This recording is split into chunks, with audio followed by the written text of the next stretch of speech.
Inheritance issues. In a nutshell, family disputes over property.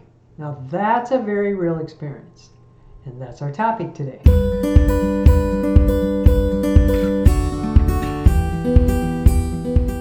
Hi, I'm Charlotte Volch, certified probate real estate specialist and trust advisor, and an expert at helping executors and administrators with homes in probate. So let's talk about inheritance issues while dealing with the probate process.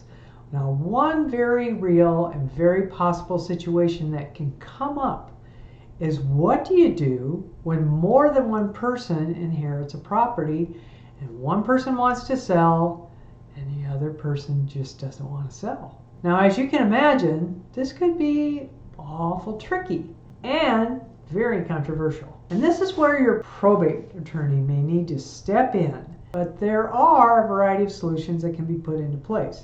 Now, first, you want to verify that the parties involved either own the property outright or have been designated as the beneficiaries or heirs. Now, another way of checking is, has the property already gone through the probate process and then through that process designated that it was inherited in the will? If so, does the will give guidance on how the property should be distributed? Now, know that the probate courts will enforce the decedent's will, which was their last wishes.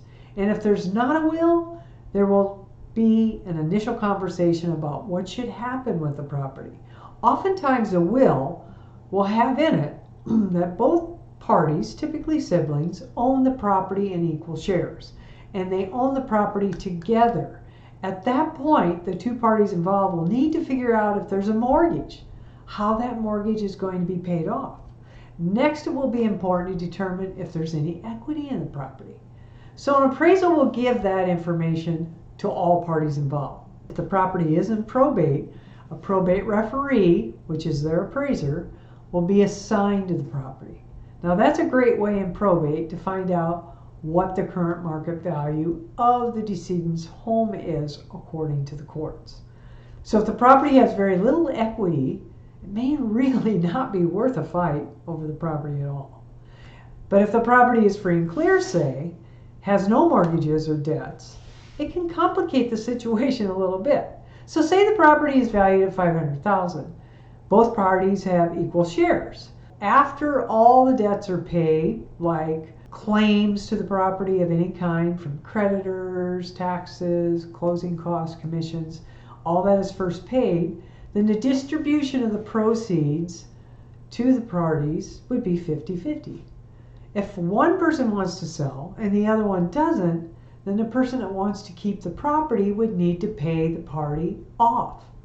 They can do this by just liquidating their own personal funds or obtaining a loan on the property that they're inheriting to pay off the other party, and this is called a buyout. Now, if the person that wants to sell happens to win out after the conversations that occur with the attorneys, once the home is sold on the open market, both parties would receive their portion of the proceeds after all those expenses are taken care of first. Now, some of those additional expenses, when it goes on the open market, could include repair costs, and those would be paid to whomever paid for the repairs before the split takes place. Now, in the unlikely event that no agreement can be made, then all the parties would need to go to litigation. And that's where they would spend time going through that litigation process to come up with a final answer. An alternative to litigation is a partition.